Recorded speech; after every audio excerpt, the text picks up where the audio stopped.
troisième qui a dérobé les tartes.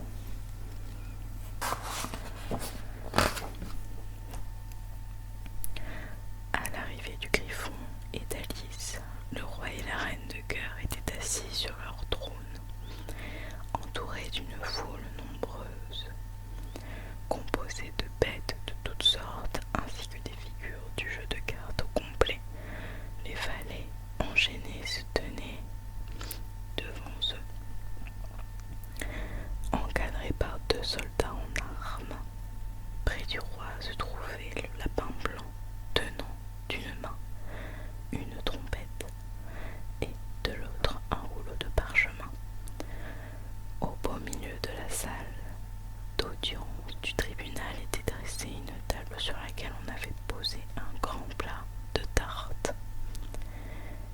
Elle avait l'air si appétissante. Vu la gourmandise d'Alice s'éveilla. Je voudrais bien que le procès soit terminé, dit-elle, et que l'on serve la collation. Mais il n'y avait apparemment aucune chance qu'il en fût ainsi. Et elle se mit donc à promener son regard autour d'elle pour faire passer le temps. Alice n'était jamais encore entrée dans une salle d'audience d'un tribunal, mais elle avait lu des livres où il était question de cours de justice, et elle fut ravie de constater qu'elle connaissait les noms de la plupart des objets ou des êtres qui se trouvaient là. Celui-ci se dit, c'est le juge, car il porte une grande perruque. Le juge, soit dit en passant, n'était autre que le roi, et, comme il portait la couronne par-dessus sa perruque, jetez un coup d'œil sur la frontispice, si vous voulez voir ce qu'il en était. Il n'avait pas l'air très à l'aise, et il n'était certes pas très séduisant.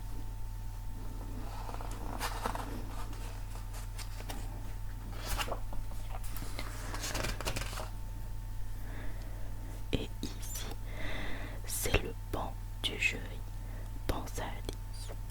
Et ces 12 créatures, elle était obligée, voyez-vous, de dire créatures, car certaines d'entre elles étaient des mammifères, des batraciens, des reptiles, ou d'autres, des oiseaux. Je suppose que ce sont les jurés. Elle répéta ce mot à part soi 2 ou 3 fois de suite, tant elle était fière d'elle-même, car elle pensait, non sans raison, que bien rare étaient les petites filles de son âge et qui en connaissaient la signification. Pourtant, elle eût pu tout aussi bien dire les membres du jury. Et tout ce jury était tous occupés à écrire fébrilement sur des ardoises. Que font-ils donc? Chuchota au Griffon Alice. Ils ne peuvent pas avoir déjà quelque chose à inscrire puisque le procès n'est pas encore commencé. Ils inscrivent, expliqua à voix basse le Griffon, leur nom de peur de les voir oubliés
l'empêcher d'écrire avec ses doigts, et ceci, bien entendu, en pure perte, le doigt ne laissant sur l'ardoise aucune trace visible.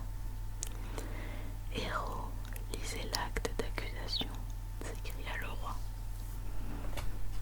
Sur ce, le lapin blanc souffla très fort, 3 fois de suite, dans sa trompette, puis déroula le parchemin et le lui versit près.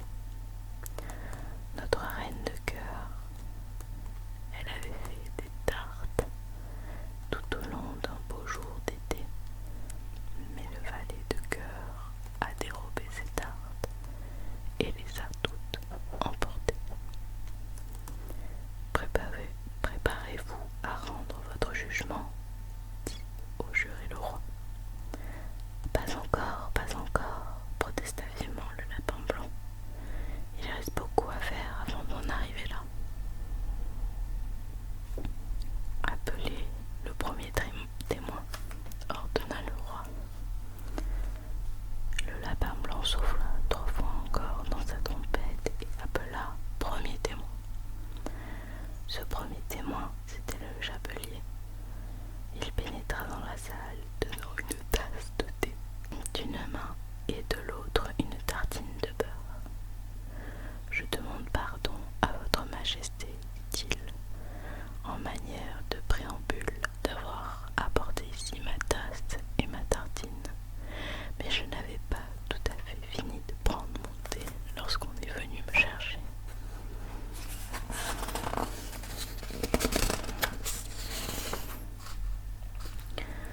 Vous auriez dû avoir fini, dit le roi. Quand avez-vous commencé? Le chapelier regarda le livre de Mars.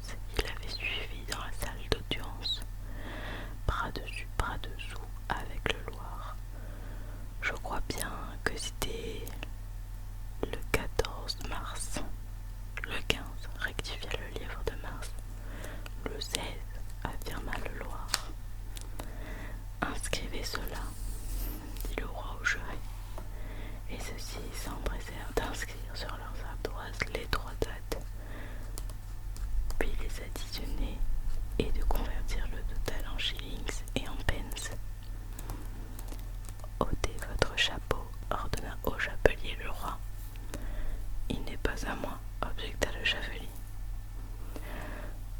Volé, s'exclama le roi en se tournant vers les jurés qui notèrent immédiatement le fait. J'ai des chapeaux à vendre, ajouta en guise d'explication le chapelier. Ils ne m'appartiennent pas, je suis chapelier de mon état. De là, la reine mit ses lunettes et regarda le chapelier si fixement qu'il pâlit et perdit connaissance. Faites votre déposition, dit le roi, et ne vous énervez pas, ou je vous fais exécuter sur le champ. Cela ne parut pas le moindre du monde encourager les témoins. Il se mit à se dandiner d'une manière exaspérante, en jetant vers la reine des regards inquiets, et, dans son désarroi, il cassa d'un coup de dent un morceau de sa tasse, au lieu de mordre dans sa tartine de beurre. À ce moment précis, Alice éprouva une étrange sensation qui l'intrigua quelque peu jusqu'à ce qu'elle eût découvert la cause. Elle recommença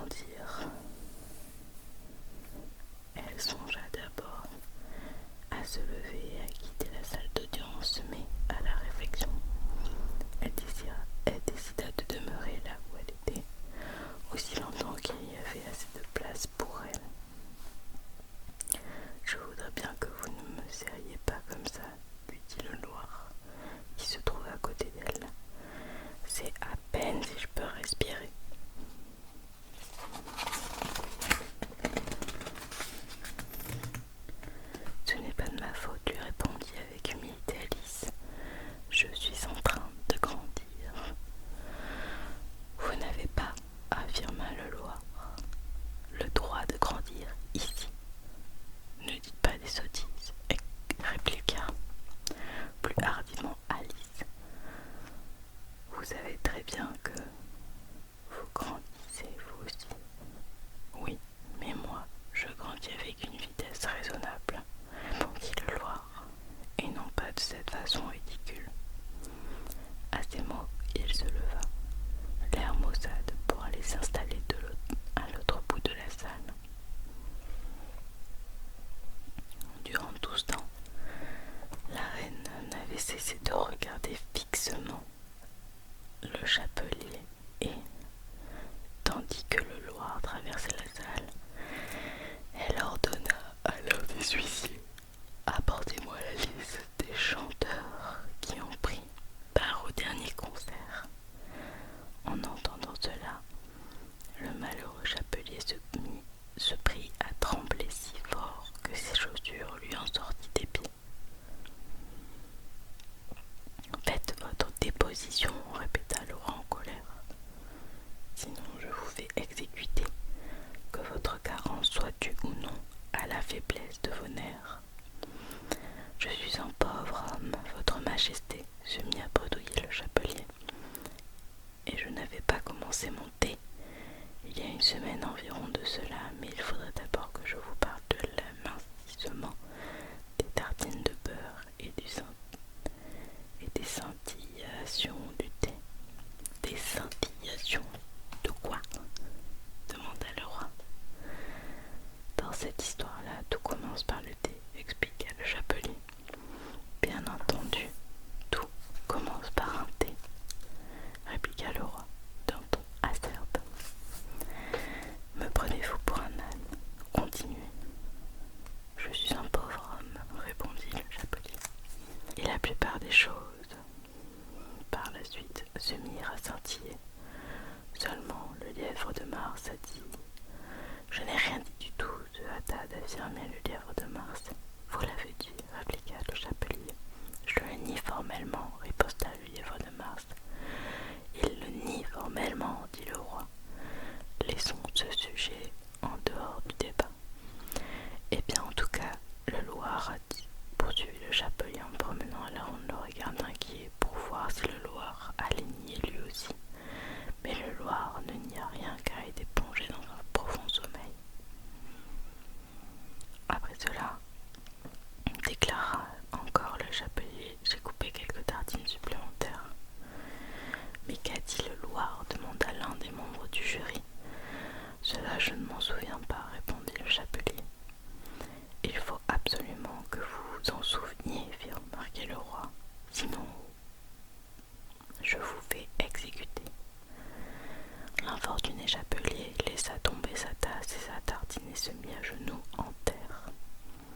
Je suis un pauvre homme, votre majesté, prononça-t-il. Vous êtes surtout un bien pauvre rateur, constata le roi. À ces mots, l'un des cochons d'Inde applaudit et fut immédiatement étouffé par les huissiers. Le mot étant assez difficile à comprendre, je vais vous expliquer comment les huissiers procèdent. Ils avaient un grand nombre de sacs de toile dont l'entrée se refermait à l'aide de cordons. Dans ce sac, ils introduisirent la tête de la première, le cochon d'Inde, puis ils s'assirent dessus. Je suis contente d'avoir vu faire cela, pensa Alice. J'ai souvent lu dans les journaux, à la fin du compte rendu d'un procès. Il y eut quelques tentatives d'applaudissements qui furent immédiatement étouffées par les huissiers.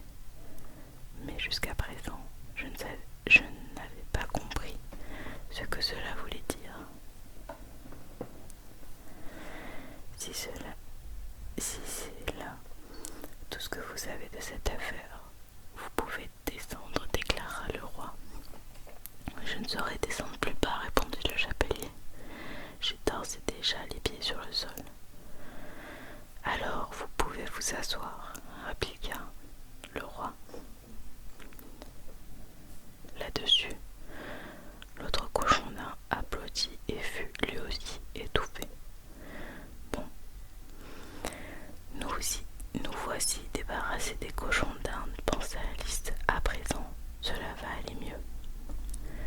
Je voudrais bien aller finir mon thé, dit le chapelier en jetant un regard inquiet en direction de la reine qui était en train de lire la liste des chanteurs. Vous pouvez vous retirer, dit le roi, et le chapelier s'enfuit en toute hâte, sans même prendre le temps de remettre ses souliers.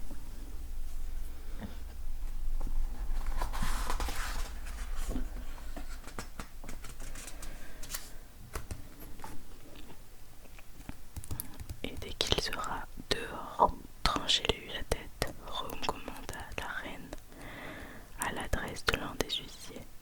Mais le chapelier était hors de vue avant que les huissiers eût pu gagner la sortie. Appelez le témoin suivant, ordonna le roi. Le témoin suivant, c'était la cuisinière de la duchesse. Elle tenait en main sa poivrière et Alice identifia l'objet avant même qu'elle fût entrée dans la salle. À la façon dont les gens se retrouvaient près de la porte, se mirent à éternuer tous en chœur. Déposez, ordonna le roi. Je n'en ferai rien, répondit la cuisinière. Le roi regarda avec inquiétude le lapin blanc, qui lui dit à voix basse: Il faut que votre majesté fût subir à ce témoin une contre-interrogatoire.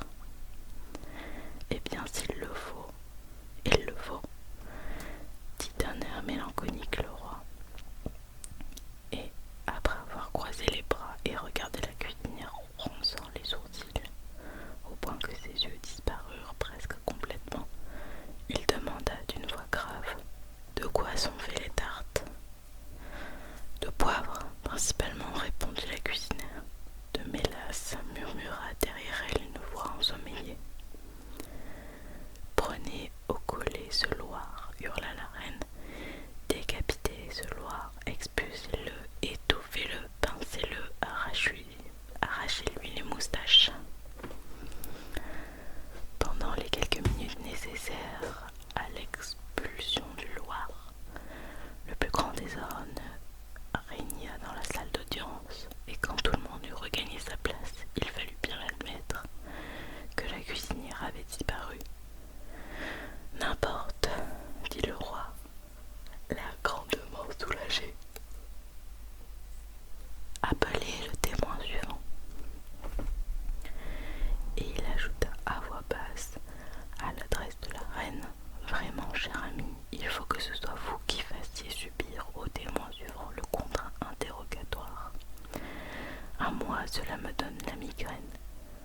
Tandis que le lapin blanc s'affairait maladroitement à consulter sa liste, Alice observait l'animal, très curieuse de savoir qui allait être le témoin en question, car jusqu'à présent,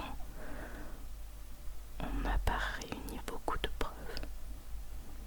Se disait-elle, imaginez quelle put être sa surprise lorsqu'elle entendit le lapin blanc appeler de sa voix aiguë: Alice.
et suspendu jusqu'à ce que les membres du jury, tous sans exception, aient très exactement repris leur place.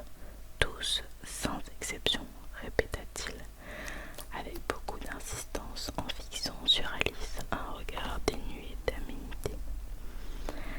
Alice regarda le banc des jurés et vit que, dans sa précipitation, elle y avait remis le lézard la tête en bas et que le pauvre petit animal balançait mélancoliquement la queue, incapable qu'il était de se remettre tout seul dans le bon sens. Elle le souleva donc pour le replacer dans sa position normale. Non pas que cela ait beaucoup d'importance, se dit-elle, car dans un sens comme dans un autre, je ne crois pas qu'il puisse être bien utile à la cour. Dès que les jurés furent un peu remis de leurs émotions et que leur ardoise et leurs crayons retrouvés leur usure étaient rendus, elles se mirent avec beaucoup de diligence en devoir d'écrire l'histoire de l'accident. Tous, sauf le lézard qui paraissait trop bouleversé pour faire quoi que ce fût. D'autre que de demeurer bouche bée, le regard fixé sur le plafond de la salle. Que pensez-vous de cette affaire ? Demanda Alice le roi. Rien, répondit la petite fille. Absolument rien, insista le roi. Absolument rien, réitéra Alice. C'est très intéressant, déclara le roi en se tournant vers les jurés. Ils allaient noter cette phrase sur leurs ardoises quand le lapin blanc intervient. Inintéressant, c'est ce que votre majesté, bien sûr, a voulu dire. Rectifia-t-il d'un ton pénétré de respect, mais en accompagnant ses paroles de fortes grimaces et froncements de sourcils. Inintéressant, bien sûr, c'est ce que je voulais dire, s'empressa d'acquiescer le roi, qui poursuivit à voix basse: intéressant, inintéressant, inintéressant, intéressant, comme s'il essayait de choisir le mot le mieux sonnant des deux.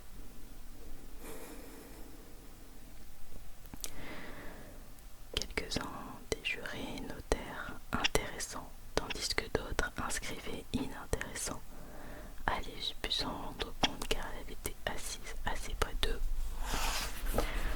pour lire ce qu'il y avait d'écrit sur leurs ardoises. Mais, estima-t-elle, cela ne présente aucun intérêt. À ce moment-là, le roi, qui depuis quelque temps était fort occupé à gribouiller sur son calepin, ordonna silence et lut article 42. Toute personne mesurant plus de 1500 mètres devra quitter la salle d'audience du tribunal. Tous les regards se portèrent sur Alice. Je ne mesure pas 1500 mètres, affirma la petite fille. Vous mesurez au moins ça, répondit le roi. Près de 3000 mètres, rangeait la reine. Eh bien, en tout cas, je suis ici et j'y reste, répliqua Alice. D'ailleurs, cet article-là ne figure pas dans le code, c'est vous qui venez de l'inventer. C'est le plus ancien article du code, prétendit le roi. Dans ces cas-là, cela ne pourrait être que l'article premier, riposta Alice. Le roi pâlit et s'empressa de refermer son carnet.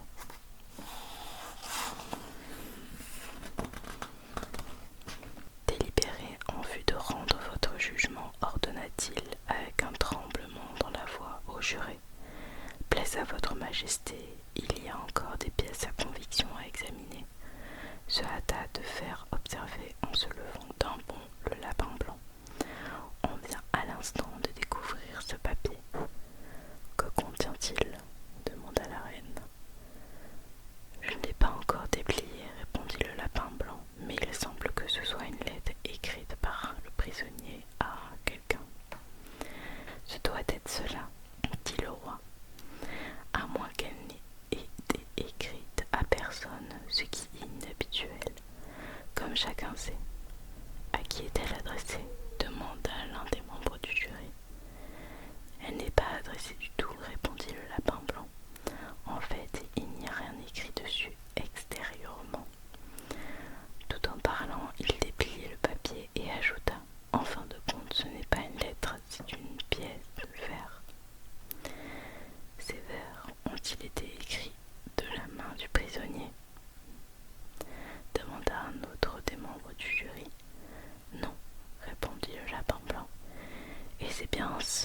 c'est bien là ce qu'il y a de plus singulier dans cette affaire. Les jurés avaient pris tous un air perplexe. Il a dû imiter l'écriture de quelqu'un d'autre, dit le roi. À ces mots, le visage des jurés se dérida. Plaise à votre majesté, intervient le valet. Ce n'est pas moi qui les ai écrits, et l'on ne sait prouver le contraire. Il n'y a de signature au bas du billet. Si ces vers sont anonymes, riposta le roi, c'est plus grave encore. Il faut que vous ayez eu quelques mauvaises intentions, sinon vous les auriez signés, comme le fait tout honnête homme. Un tonnerre d'applaudissements salua la réplique du monarque. C'étaient les premières paroles vraiment intelligentes que le roi eut prononcées ce jour-là. Cela prouve sa culpabilité, bien sûr, dit la reine. Donc tranchez-lui. Cela ne prouve rien du tout de ce genre, répliqua Alice. Vous ne savez même pas de quoi parlent les vers en question. Lisez-les, ordonna le roi. Le lapin blanc mit ses lunettes. S'il plaît à votre majesté, demanda-t-il, par où dois-je commencer? Commencez par le commencement, dit d'un ton empreint de gravité le roi, et continuez jusqu'à ce que vous arriviez à la fin. Ensuite, arrêtez-vous. Un silence de mort régna dans la salle tandis que le lapin blanc lisait les vers suivants. Il prétendait que vous aviez été à elle et que, de moi, vous lui aviez parlé à lui. Elle a dit que j'avais un heureux caractère, mais que je n'étais pas un nageur accompli.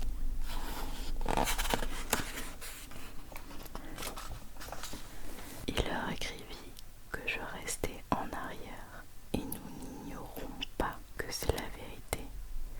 Si elle veut aller jusqu'au bout de l'affaire, je me demande ce qui pourra l'arrêter. Je lui en donnai une. Ils m'en donneront deux. Vous nous en donnâtes trois ou davantage, mais toutes cependant les revinrent à eux. Bien qu'on pût contester l'équité du partage, si le malheur demain voulait qu'elle ou que moi nous fussions impliqués dans cette sombre affaire, vous devrez faire en sorte que les libère, comme nous fûmes nous libérés autrefois.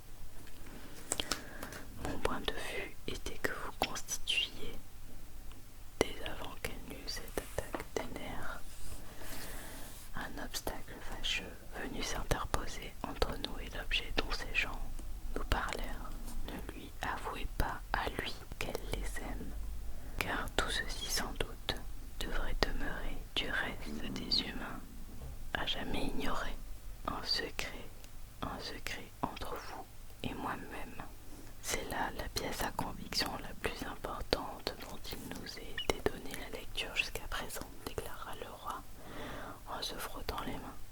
Donc maintenant que les jurés, si quelconque ici présent est en mesure d'expliquer ces vers, dit Alice, elle avait tellement grandi au cours des dernières minutes qu'elle ne craignait aucunement de couper la parole au souverain. Je lui donne 6 pence. Moi, je ne crois pas qu'il y ait là-dedans la moindre atome de sens. Les jurés inscrivirent tout sur leur ardoise. Elle ne croit pas qu'il y ait là-dedans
Mais avant qu'elle n'eût cette attaque de nerfs, vous n'avez jamais eu d'attaque de nerfs, je pense, ma chère, demanda-t-il à la reine.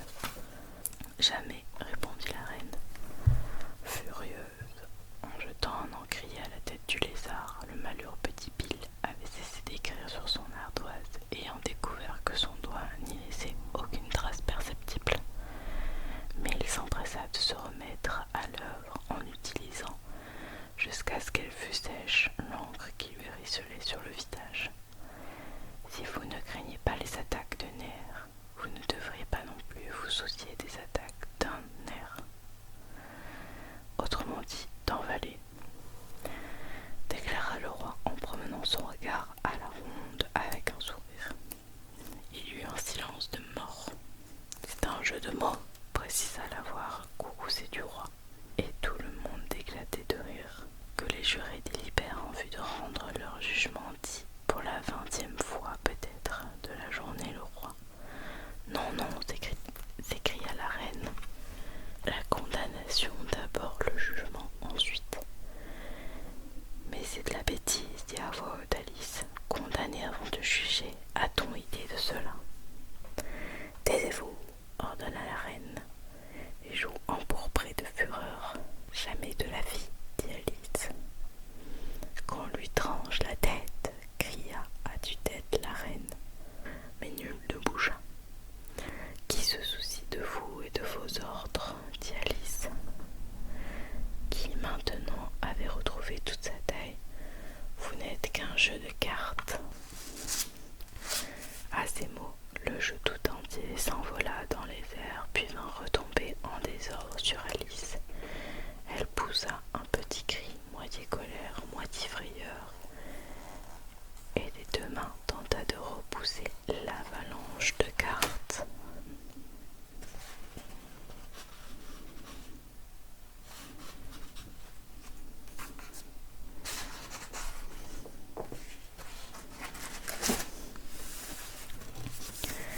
Elle se tourna couchée sur le talus, la tête reposant sur les genoux de sa sœur qui lui enlevait délicatement du visage quelques feuilles mortes chues des arbres voisins. « Réveille-toi, Alice chérie, lui disait sa sœur.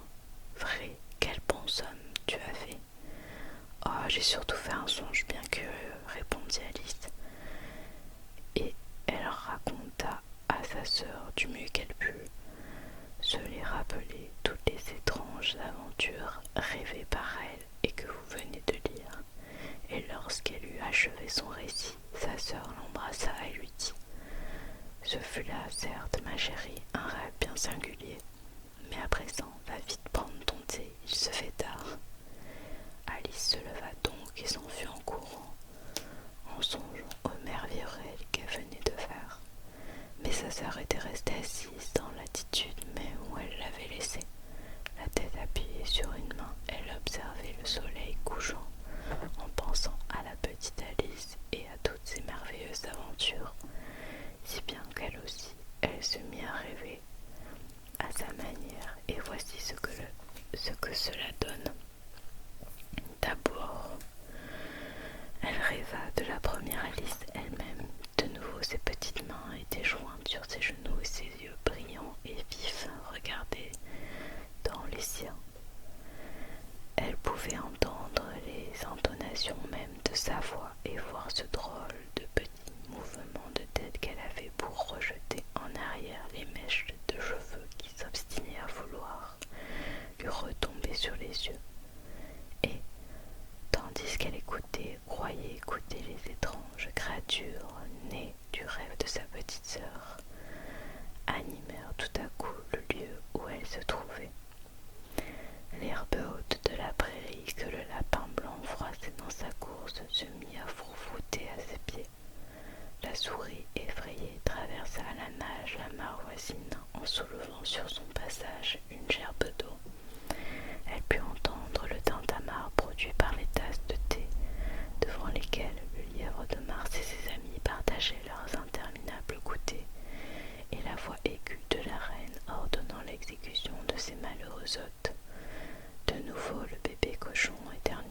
ce merveilleux roman. J'espère que cette lecture vous aura plu et que vous aurez peut-être découvert ou redécouvert cette version. Dans tous les cas, je vous souhaite une bonne nuit si vous êtes encore là. Sinon, repose-toi bien au pays des merveilles. Et on se dit à très